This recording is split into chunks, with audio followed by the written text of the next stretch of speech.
Dans l'épisode d'Ici tout commence du mardi 2 août, Greg, Michael Mittelstadt, a pris un sacré coup mais il va bien. Elliot, Nicolas Anselmo, et Salomé, Aurélie Ponce, l'ont découvert à temps. Néanmoins, le corps de Ruben, Thomas Vernon, lui, a disparu. Il s'accorde pour tout révéler au chef.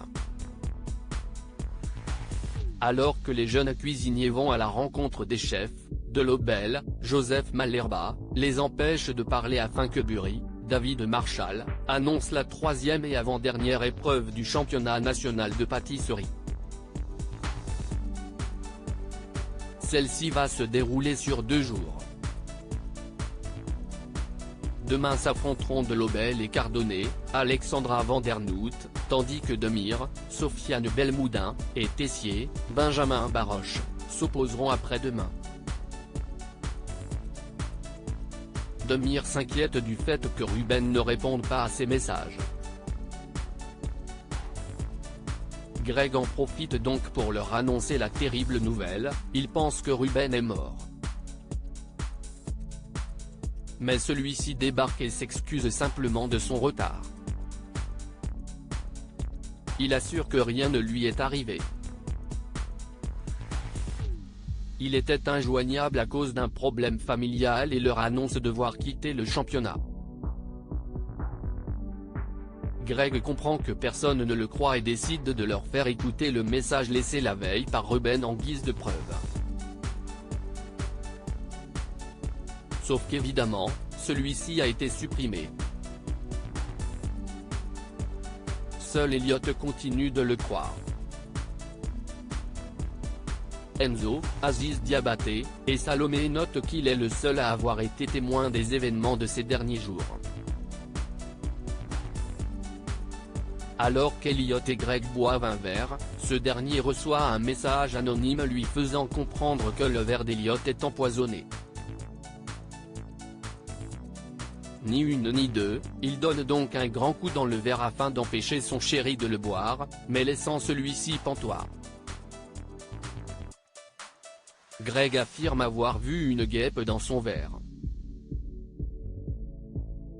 Il reçoit ensuite un autre message de menace, faire en sorte que son père perde l'épreuve de demain, sinon il tuera Elliot. Benoît demande ensuite des explications à son fils. Il le suspecte d'avoir pris de la drogue. Greg lui assure du contraire et affirme qu'il ne déraille pas à cause du concours.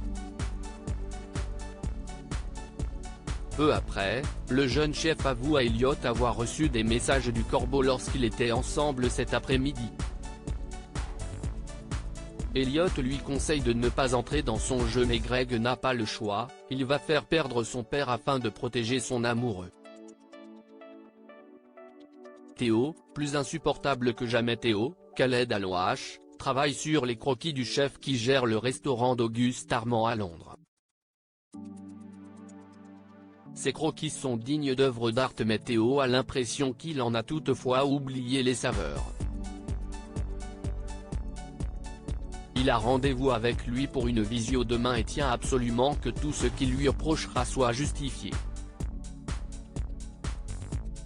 Théo a en effet peur de passer pour un petit con qui veut marquer son territoire devant ce chef qui a 20 ans d'expérience de plus que lui. Axel, Thomas d'Acosta, est convaincu que cela permettra à ce chef d'améliorer sa carte, tandis que Constance, Sabine Perrault, lui conseille de ne pas avoir peur de défendre ses idées. Avant le début du service, Ambre, Claire Romain, a un doute sur une cuisson et préfère demander directement à son chef, sauf que Théo la rembarre vivement et lui demande de ne plus le déranger pour tout et n'importe quoi. De retour à son poste, Ambre Sen confie à Tom Darmon, avouant ne pas comprendre la réaction du chef.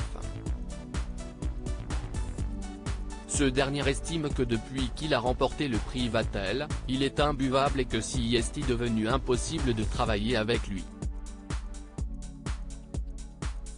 Théo ne cesse de monter en pression. Il s'emporte même violemment contre une commis dont le beurre brûlait dans la poêle, puis contre Tom. Celui-ci et Ambre demandent alors à Axel ce qui arrive à son cousin. Ils se sentent harcelés et ne reconnaissent plus leur ami. Axel leur rappelle toute la pression que Théo a sur les épaules, néanmoins, il ne comprend pas pourquoi ils sont venus le voir lui. Ils avaient espéré qu'il en parle à son cousin, puisque si est devenu impossible de communiquer avec Théo. Le jeune homme finit par y consentir. Souleymane, Dembo Camilo, lui, confie à son père, Frédéric Diefantal, quoi avec Deva, qu'a-t-il pas qu'à Nathan, si est sérieux. Ils font officiellement en couple, néanmoins, ils n'ont encore jamais couché ensemble. Mais ils aimeraient bien passer à l'acte cet après-midi. Souleymane avoue avoir peur, puisqu'il s'agit de la première fois de sa chérie. De son côté, Deva se livre à Kelly, Axel Dodier, lui assurant ne pas être stressé. Au contraire, elle est sûre d'elle. Elle est en confiance, puisque se sent pleinement elle-même aux côtés de Souleymane. Les deux amoureux se retrouvent enfin et sautent le pas. Néanmoins, ils attendaient tellement cet instant qu'ils en sont un peu déçus.